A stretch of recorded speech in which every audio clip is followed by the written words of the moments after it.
Hello दोस्त, heart vision 0.1 में आपका स्वागत है। और आज मैं आपको बताने जा रहा हूँ ईस्ट इंडिया कंपनी के तहत आई चार्टर्ड अधिनियम 1833, जिसके कुछ मुख्य बिंदु मैंने यहाँ लिख दिया है, जिसे आप नोट कर सकते हैं। पॉइंट बाय पॉइंट है, आपको इससे ऑब्जेक्टिव का भी ज्ञान हो जाएगा और सब्जेक्टिव का भी ज्ञान हो जाएगा।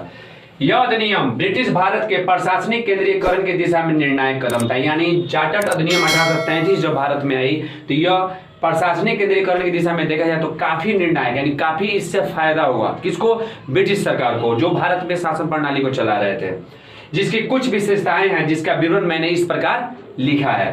पॉइंट नंबर पहला, इस अधिनियम में बंगाल के गवर्नर जनरल को, यहाँ पे थोड़ा ध्यान देने की बात है कि इस अधिनियम के जरिए बंगाल के गवर्नर जनरल को भारत का गवर्नर जनरल बना दिया गया। किसका?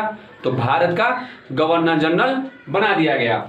इसमें सभी नागरिक एवं सैन्य शक्तियां निहित थी। यानी जो भारत के गवर्नर जनरल बना था उसको नागरिक एवं सैन्य शक्ति दोनों के दोनों शक्तियां प्रदान कर दी गई थी।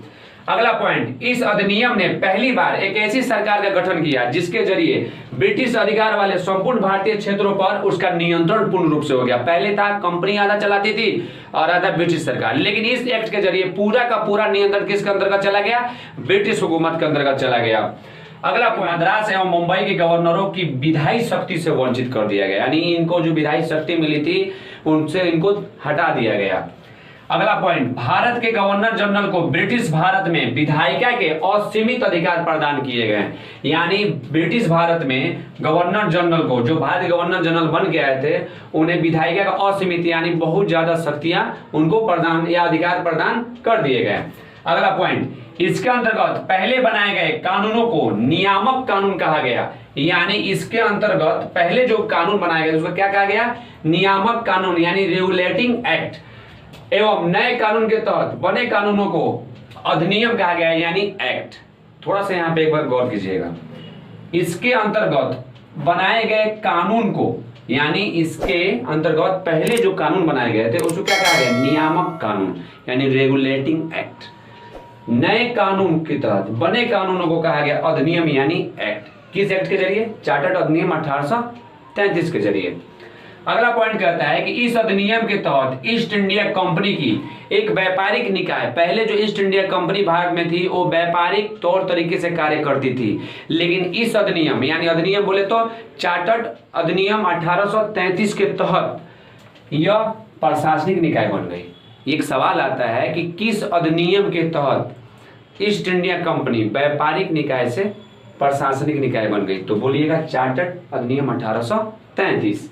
अगला पॉइंट कह रहा है, एक्ट 1833 ने सिविल सेवकों के चयन के लिए खुली प्रतियोगिता का आयोजन किया। खुली प्रतियोगिता का मतलब हुआ कि कोई भी व्यक्ति इस सेवा के लिए फॉर्म डाल सकता है, लेकिन कुछ मतलब परेशानी आगे चल के भारतीय लोगों को ना हो, इसलिए इस अधिनियम के धारा 87 में यह वर्णन किया गया है कि रंग मतलब गोरे काले, जाति, किसी भी जाति धर्म के आधार पर कंपनी की सेवा से भारतीयों को किसी भी पद या कार्यालय एवं रोजगार को प्राप्त करने से वंचित नहीं रखा जाएगा। यानी इस पॉइंट को देख के लगता है समानता का अधिकार हमें याद आ जाता है। तो इसीलिए कहा गया है कि संवैधानिक ढांचे के तौर से देखा जाए तो ये सारे एक्ट हमारे लिए महत्वपूर्ण है, क्योंकि इस बात को पढ़ने के बाद ऐसा अनुभव हो रहा है, ऐसा महसूस हो रहा है कि ब्रिटिश सरकार ने चार्टर्ड अधिनियम 1833 के तहत रंग, जाति, धर्म के आधार पे कोई भारतीयों के साथ भेदभाव नहीं होगा। ये सारे के सारे लोग सिविल सेवा के फॉर्म भर सकते हैं, इसके चयन में जा सकते हैं, यानी चुनाव में जा सकते हैं। लेकिन एक कंडीशन में नोट नंबर पहला लिखा है, कोर्ट ऑफ डायरेक्टर्स के विरोध के कारण इस प्रावधान को समाप्त कर दिया गया। लेकिन ये तो आया, लेकिन कोर्ट ऑफ डायरेक्टर्स में जितने भी लोग थे सब के सब ब्रिटिश थे, भारतीय तो थे नहीं, जिसके कारण इस प्रावधान को कुछ लम्हों के लिए समाप्त या पूर्ण रूप से इस विधि को समाप्त कर दिया गया। अगला पॉइंट कहता है कि विधिक परामर्श, विधिक यानी नियम, परामर्श मतलब होता है सलाह, परामर्श मतलब सलाह, यानी विधि के सलाह के लिए गवर्नर जनरल के परिषद में पहली बार प्रथम विधि सदस्य के रूप में मैकाले को शामिल किया गया।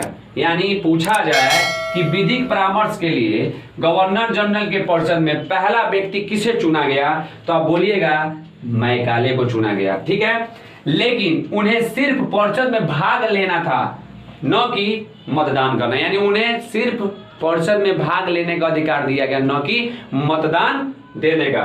अगला पॉइंट, विधियों के संहिताकरण के लिए गवर्नर जनरल को आयोग गठित करने का प्राधिकार दे दिया गया।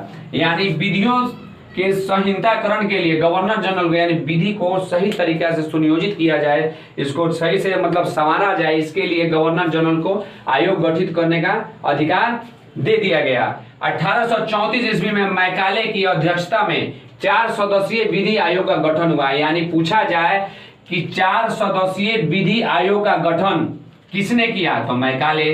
कब हुआ, तो 1834। पॉइंट नंबर नोट में दूसरा देख लीजिएगा, चार्टर्ड एक्ट 1833 के तहत दास प्रथा के विरुद्ध 1843 ईस्वी में दास प्रथा को समाप्त कर दिया गया।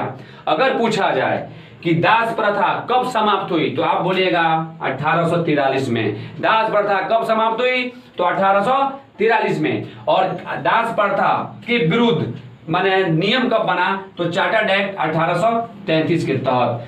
इस तरह से आप चार्टर अधिनियम 1833 के महत्वपूर्ण बिंदुओं को जाना। इस जानकारी के जरिए आपको बहुत सारे ऑब्जेक्टिव का ज्ञान हुआ।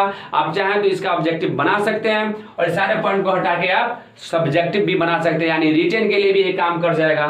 Thank you.